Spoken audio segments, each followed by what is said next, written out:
Hello and good day everyone, especially to our dear professor, Dr. Jocelyn L. Gagalang. Today I'll going to discuss with you the elements of fiction. But first, let's have a pretest to determine your background knowledge about the topic that we're going to discuss today. I have already sent the link on our group chat and also on our comment section below.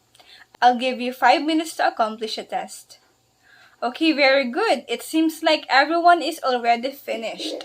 Now, let us know first what is creative writing. So, what comes first into your mind when you heard creative writing? Creative writing is used extensively in literature. It is used to describe words, human experiences, or describe in vivid details the feelings, emotions, and memories that may be real or not. On this lesson, we will be focusing on fiction and its elements. Now, let us determine what is fiction. Any idea what is fiction? Very well said. Fiction is a make-believe or invented stories. Fiction is based from the author's imagination and is not based on facts. While some characters or events may be based on real-life experiences. When do we say that a writer is a fiction writer? What are the qualities that a writer should have in order for him or her to consider as a fiction writer? So a fiction writer should have a vast imagination in trying to incorporate his or her brilliant ideas. So the writer must be creative because a creativity counts most in expressing his or her thoughts through his or her masterpiece. Elements are indeed contributory to make the masterpiece beautiful and interesting. So that was the reason why the elements is given emphasis on this presentation. So on the other hand, at the latter part of our lesson, you are required to write your journal entries incorporating the elements, which a writer needs to consider in order to come up with an output which is conformity with literary standards. Relax and internalize the new concept as you start your journey in the world of fiction. Here are the guide questions for your evaluation. Now let us know what are the elements of fiction. We have here the characters, setting, plot, conflict, point of view, and theme. Now let's start with the character. Anyone who would like to read what is a character? Characters are the primary source of action and dialogue in a work of fiction. Characters serve as a driving force in your literary piece. Readers can experience the world that you have created from the way that your characters interact with their environment, that your characters view their environment. So, M. Foster, an English novelist, identified that characters are either flat or round. Any idea what is flat and round character? A flat character may even be a stock or static character, which is a stereotypical figure that is easily recognized by the readers. They are important because they help to highlight the changes or the dynamic characters make. For example, the fairy godmother or the evil stepmother. The wicked stepmother in Cinderella is a good example of being a flat character, since she doesn't change her personality over the course of the narrative. So she remains mean and cruel to Cinderella throughout the story. While the round characters play an important role because they are often the lead roles in stories. They are complex, dimensional, and well developed. They're also often changed by going through life-changing experience as the story unfolds. Fictional characters can be described as static or developing. What is the difference between the two? When we say static, it means that the character stays the same throughout the story. They do not change.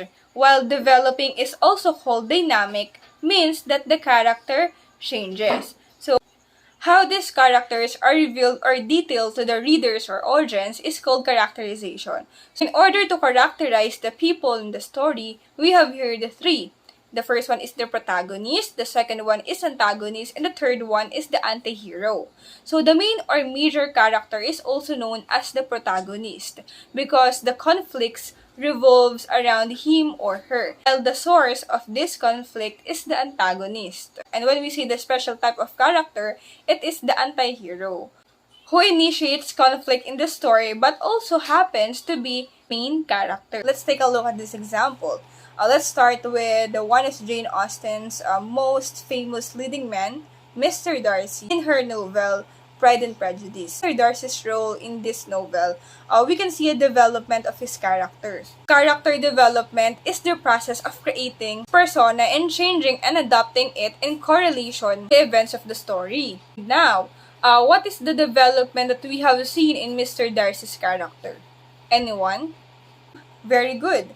We see Mr. Darcy primarily from the perspective of Elizabeth Bennet, who doesn't exactly view him as her potential future husband after their first meeting. And as the line goes, so anyone who would like to read the lines?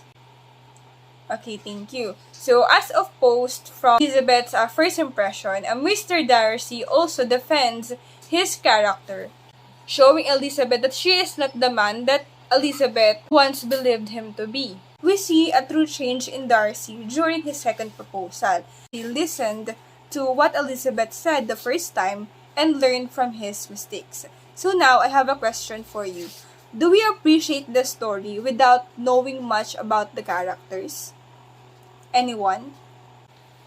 If you don't know or you do not care about the people in the story, it means that you are not interested. You'll never waste your time reading the narrative, right? Because the writer is supposed to wish you to bond with the character. Readers can experience the world that you have created through your characters. Now let's move on with the next element. So what is setting? So setting is where and when the story takes place.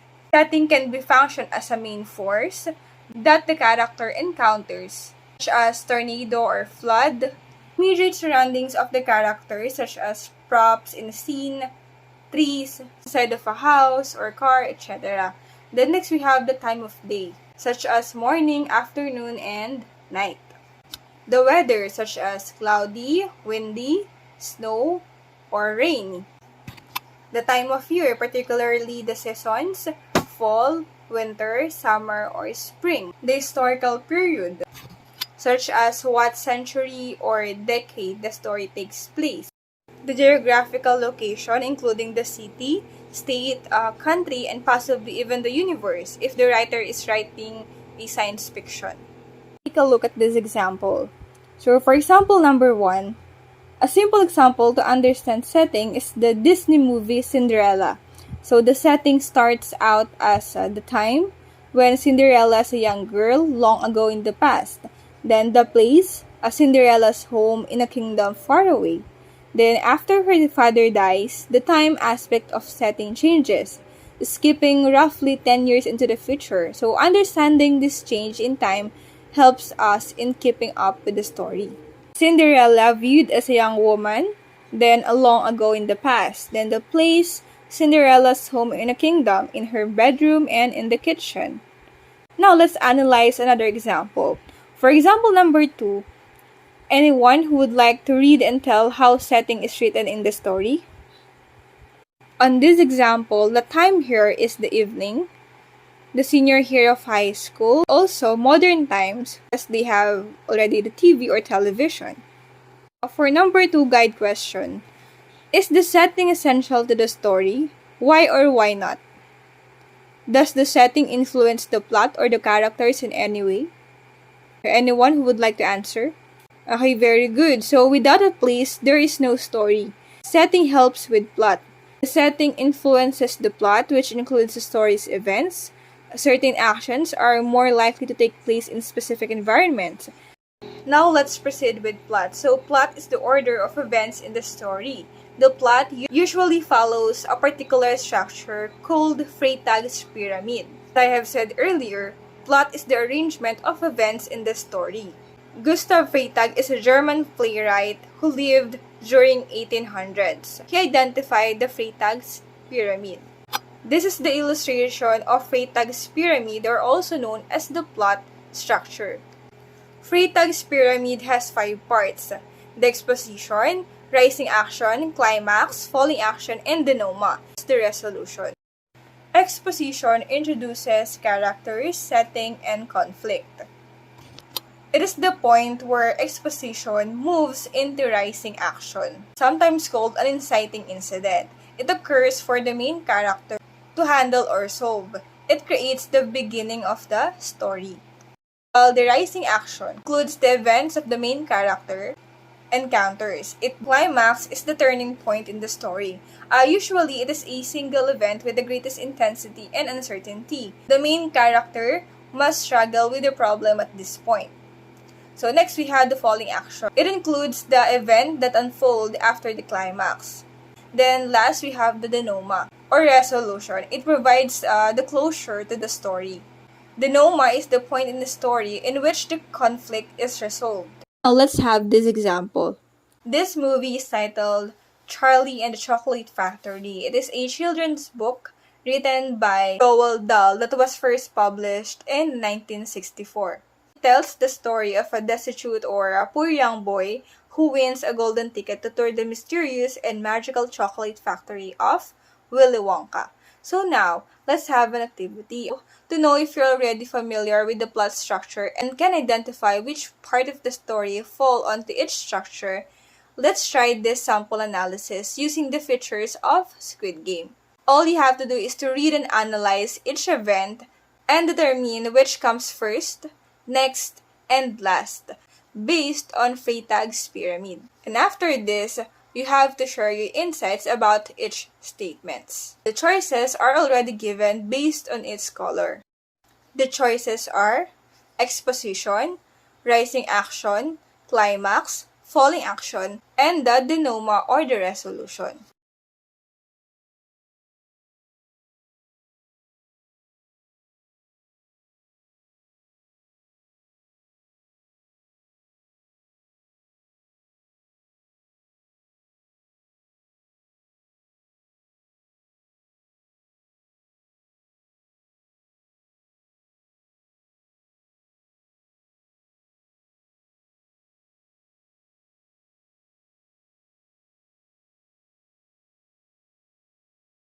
Kindly give yourself a virtual clap. It seems like everyone already understands the structure of plot. Now, who would like to answer this question? How is the reader prepared for the climax? Or for the resolution? Anyone who would like to answer? The events of rising action is generally very important because the entire part of the narrative depends upon these events for setting up the climax. So keeping a balance between rising and falling action is the key to a good story. Then after the plot, we have here the conflict. So what is conflict? Conflict is the struggle between two entities. In story writing, the main character, also known as the protagonist, enters a conflict with the antagonist. Following are the different types of conflict. Now let's start with the character versus character. This conflict is commonly referred as the traditional protagonist versus antagonist setup, where these two central characters usually have opposing goals. For example, Harry Potter has struggled with Voldemort his entire life. From the time he was a baby, Voldemort has been trying to kill him. This conflict is shown multiple times throughout the movie. Anyone who would like to share about character versus character? Now let's move on with the character versus natural forces. In this type of conflict, that is exactly what our protagonists are facing or dealing with, whether it's wildlife, natural disasters, or the weather. Stories that features character versus nature conflict will usually centers on the character's survival. For example, is the movie by Herman Melville, which is the Moby Dick. Ahab, the captain of the Pequod, launches a voyage in search for a white whale that previously took his leg. So the crew faces many natural challenges, including storms, harsh waters, and the whale Moby Dick. Who would like to give some example or other example aside from Moby Dick?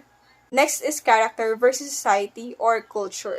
In this type of conflict, society will put pressure on our character to change. But our protagonist will resist this change and will try to bend with the society to fit their vision. Like the story of David and Goliath, our hero faces a battle, and the reader holds out hope that the little guy can overcome a seemingly impossible challenge. So any other example aside from David and Goliath? Anyone? Next, we have here the character versus technology. The conflict there is the hallmark of science fiction, which explores the problems that arises when technology grows beyond its intended use. For example, is Frankenstein by Mary Shelley. It is a story of scientists brings to life a creature made out of spare human parts, which turned out to be a monster that exceeds his creator's wildest expectations. So any other example aside from Frankenstein? Anyone?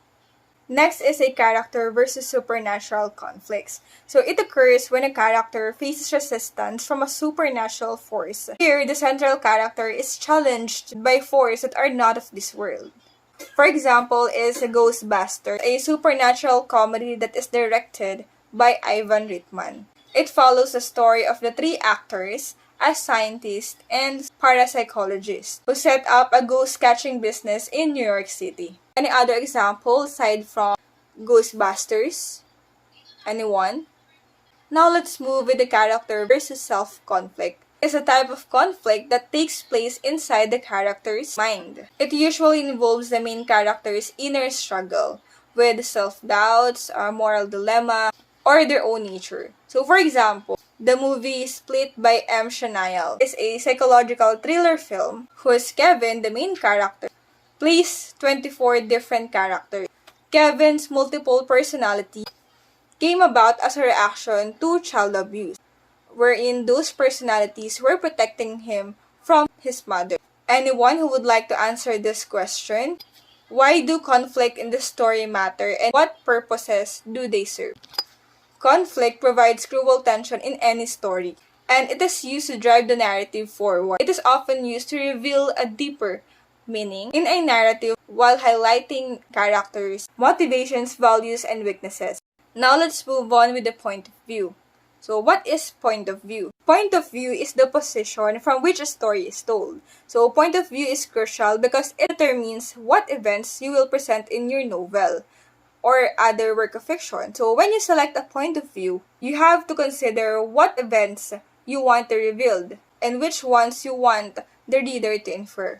Here are the three different point of view that you will encounter most often in a literary work or in a story. We have here the first person point of view, then the third person omniscient point of view, then the third person limited point of view. Anyone who would like to read the first person point of view? In first person point of view, one of the characters in the story will narrate. The narrator may be the protagonist or the main character. Writing in first person point of view brings the readers closer to the story. They can read it as if they are the character because personal pronouns like I, me, my, we, and us are used. For example, is the novel Jane Eyre. It is a novel by English writer Charlotte Bronte. Jane Eyre is written in the first-person point of view that Jane is serving as the narrator of the novel. How about The Black Cat by Edgar Allan Poe? What can you say about this short story? How Edgar Allan Poe used the first-person point of view in this short story? Anyone who would like to answer? In The Black Cat, Poe uses first-person point of view to tell the events that happen to the main character. The main character is also the narrator of the story, but it is unnamed. The Black Cat tells about a man who changes his well-mannered person into a cruel one. Now, anyone who would like to read the third-person omniscient point of view? Third-person omniscient point of view means the narrator has unlimited ability to be in various characters' thoughts. Writing in third-person point of view removes readers from the story because of the pronouns he, she, it, him, her, his, hers, they, them, and theirs. And one of the famous writers that often uses the third-person point of view is Stephen King. Now, let's take a look at this example. Stephen King often uses the omniscient perspective to show the town featured in his short stories. For example, is his novel Carrie, which begins with a newspaper article followed by the town's perspective. Anyone who would like to read the lines? Here, King uses omniscient point of view to show how the town and other girls felt about rocks falling on Carrie's house, and revealed that Carrie has special abilities. Anyone who would like to read and share something about our next example? In Pride and Prejudice, Jane Austen stays mainly with the perspective of the main character who is Elizabeth Bennet in her third-person point of view. However, the narrator is truly an omniscient one as she shifts subtly to Mr. Darcy's perspective from time to time. And the last one, we have the third-person limited point of view. Who would like to read?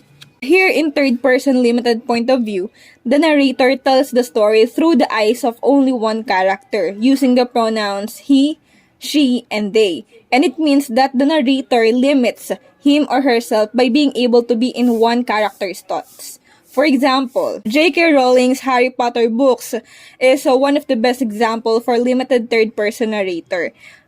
Anyone who would like to read the passage? Thank you. In the story, the reader experiences and feels everything Harry Potter does. But if something happens out of Harry's view, the reader does not know about it. Here is another example of the limited third-person view from popular books. Anyone who would like to read and share something about our next example?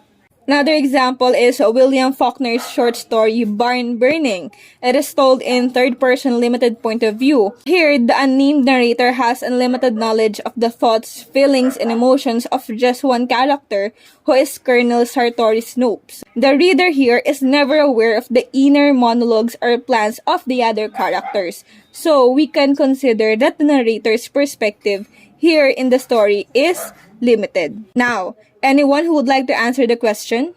The strategies that we can use to determine the author or narrator's point of view are the type of pronouns and the genre. Can be a clue, identifying the author's point of view. Last but not the least element is the theme. So theme is the main idea or underlying meaning a writer explores in a novel, short story, or other literary piece. It is the underlying truth that is being conveyed in the story.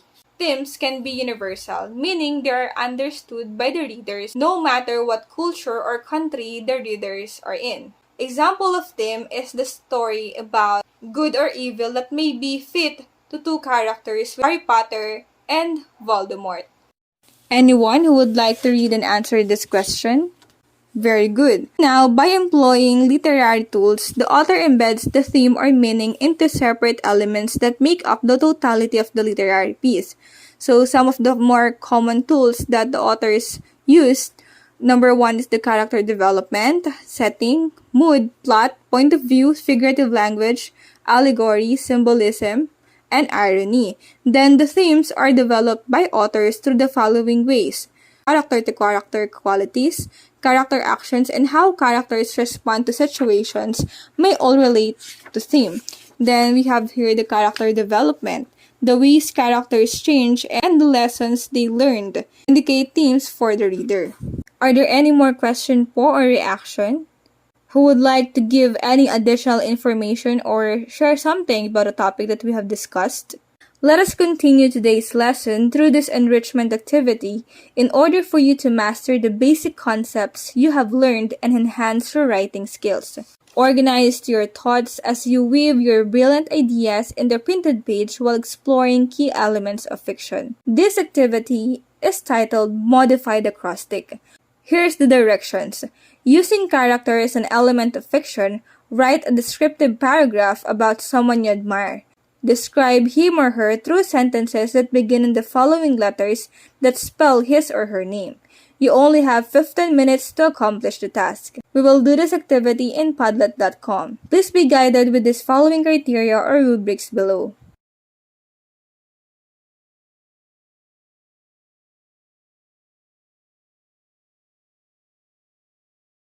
For the conclusion, elements of fiction are the most important things in writing a story. Elements are indeed contributory to make the masterpiece beautiful and interesting. The elements of fiction presented in the story is mostly created by the author, as opposed to nonfiction, which is based on real-world events and real people. When students can describe literary elements such as character and plot, they are better able to interpret and respond to a text.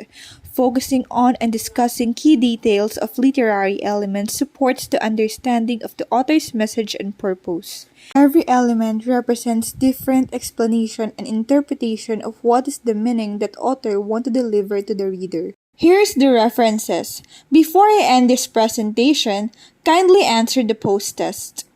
I'll give you 5 minutes to answer this. I hope everyone learned from our discussion.